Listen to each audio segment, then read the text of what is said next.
Assalamualaikum warahmatullahi wabarakatuh. Waalaikumsalam. Waalaikumsalam.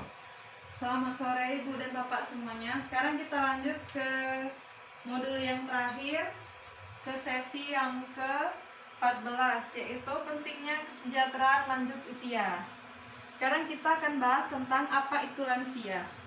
Lansia itu adalah seseorang yang sudah berumur 60 tahun ke atas.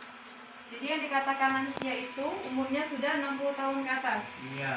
Ya, kalau untuk kategori PKH, lansia itu harus umur 70 tahun ke atas kalau untuk PKH. Terus di sini ada terjadi kondisi atau permasalahan yang sering dialami lansia. Yang pertama yaitu masalah fisik, psikologis, spiritual atau rohani. Biasanya permasalahan yang sering terjadi. Nah, sekarang kita masuk yang pertama. Biasanya lansia itu sering mengalami fisik atau biologisnya. Yang pertama perubahan suhu tubuh. Biasanya kulitnya sudah mulai mengkeriput, ya kan? Gangguan gerak akibat radang sendi. Nah biasanya kalau sudah lansia itu sendi-sendinya sudah mulai kaku ya Bu. Kakak. Ya sakit. Terus gangguan panca indera, pendengaran. Biasanya kalau sudah berumur itu sering gangguan pendengaran, tuli, ya. Terus sering gangguan saluran kencingnya tidak lancar, biasanya.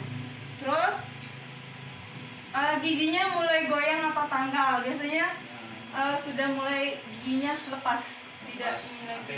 Ya. Muncul penyakit, misalnya pikun. Ibu sudah merasakan pernah pikun? Iya. Kepikunan, stroke, darah tinggi. Nah, radang sendi dan lain-lain. Itu yang biologis fisiknya. Sekarang yang kedua, psikologis. Perubahan emosi, munculnya depresi, perubahan fisik dan fungsi anggota tubuh. Biasanya dia mulai kesepian, mulai ketakutan akan kematian, agresif dan mudah marah-marah. Jadi kalau lanjut usia ini harus sering dikasih perhatian lebih, karena mereka sudah mulai melakukan perubahan fisik dan psikologisnya. Terus perubahan sikap dan perilaku, misalnya cenderung diam, murung, sering melamun, hubungan dengan tetangganya kurang baik. Nah Bapak dan Ibu kan sudah lansia. Iya. Kira-kira sudah mengalaminya belum? Ya sudah. Sudah. Oke lanjut ya. Terus yang berikutnya yaitu gangguan spiritual atau rohani. Biasanya jarang beribadah, menjadi tidak sabar, kurang bersyukur dan berpikir negatif. Biasanya orang tua kalau sudah lansia itu tidak sabaran, pengennya cepat-cepat, buru-buru, apa-apa harus buru-buru. Terus tidak tabah dalam menerima kondisi penemuannya karena menua, karena harus memakai alat bantu. Biasanya kalau misalkan sudah mengalami kekurangan, buta atau tuli, biasanya kondisi tersebut tidak terima, belum terima, seperti itu. Kurang mau berbagi dengan orang lain, biasanya cenderung menyendiri, biasanya ya. Selalu menunjukkan super powernya dan menganggap dirinya selalu benar. Lanjut ya. Sindir aku gitu. Lansia. Cara menghadapi lansia yang sulit perilakunya. Yang pertama, tetap menghormati dan menghargai lansia sebagai orang tua. Yang kedua, bersikap sabar dan bijaksana terhadap perilaku orang tua. Jadi, kalau anaknya sudah memiliki orang tua yang sudah lansia, itu harus sabar juga. Harus apapun perilakunya harus sabar, memberikan kasih sayang dan menjadi pendengar yang baik bagi lansia. Jadi kalau lansia, kalau orang tuanya sedang banyak keluhan, sedang banyak masalah, jadi anaknya harus menasehati,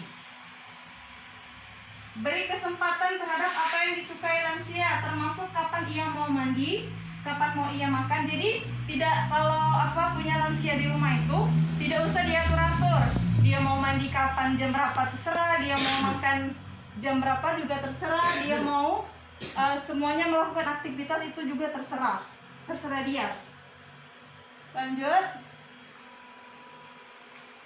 Kekerasan dan penelantaran terhadap lansia. Yang pertama, kekerasan fisik. Kekerasan yang dilakukan sehingga menyebabkan rasa sakit, luka, cacat, atau penyakit. Contohnya mendorong orang tua, itu kekerasan fisik. Mencubit orang tua, terus tidak menyediakan makan dan minuman.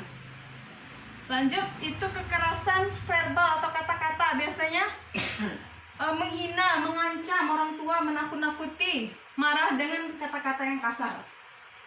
Terus yang ketiga, emosi, memberikan lansia sindiran, membatasi bertemu teman, tidak peduli, mendiamkan dan menelantarkan. Yang terakhir, masalah finansial, memanfaatkan uang lansia. Misalnya lansia tersebut punya kebun, punya sawah, punya harta lah. Karena dia sudah tua, jadi anaknya yang mengambil semuanya, jadi itu tidak boleh. Terus penelantaran adalah tindakan orang di sekitar lansia yang membiarkan lansia tidak terpenuhi hak-haknya sebagai manusia. Contohnya, membiarkan lansia tidak makan, itu termasuk penelantaran.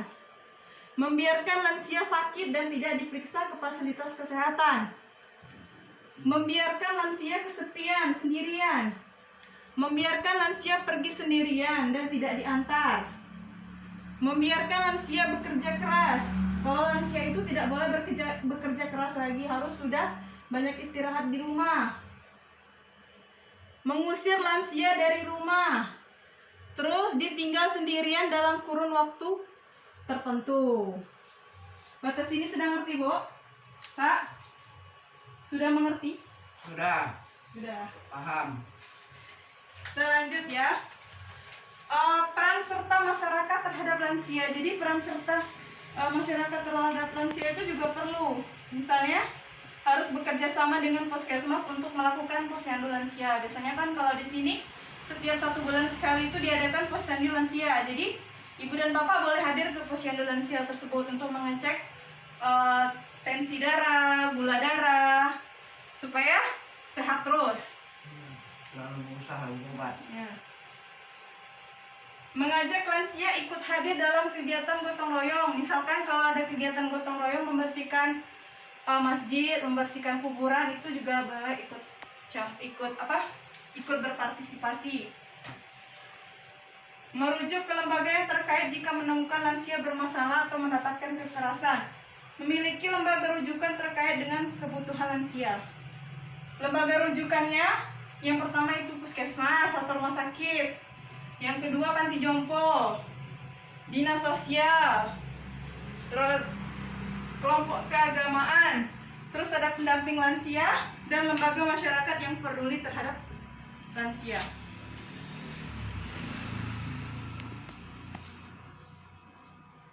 Terus kita sebagai anaknya harus peduli kepada lansia. Yang pertama untuk kewajiban kepada lansia menyediakan makanan yang sehat, termasuk mengingatkan untuk makan. Yang kedua, memperhatikan kesehatan, termasuk mengantarkan ke puskesmas, ke rumah sakit. Jadi kalau orang tuanya sedang tidak sehat, kita wajib mengantarkannya ke puskesmas. Mengingatkan untuk beribadah. Biasanya orang tua kalau sudah tua itu kadang lupa beribadah jam-jamnya, jadi harus diingatkan. Memberikan kesempatan untuk berolahraga. Jadi sesekali, 1 minggu sekali atau 2 minggu sekali itu biasanya boleh ikut olahraga. Datang ke puskesmas atau di kepala desa kalau ada. Mengasihi orang tua dengan tulus. Memperhatikan kedekatan hubungan antara suami dan istri. Memberikan kesempatan untuk kegiatan sosial. Yang terakhir, memberikan kegiatan yang merangsang memori dan daya ingatnya. Seperti itu. Cukup ya. Itu yang saya bisa sampaikan, Bu, Pak. Ya. Ya, sudah ngerti ya? Paham. Oke. Itulah yang bisa saya sampaikan. Semoga materi ini bisa berguna. Apalagi Bapak dan Ibu sudah lansia, jadi semoga berguna ya, Bu.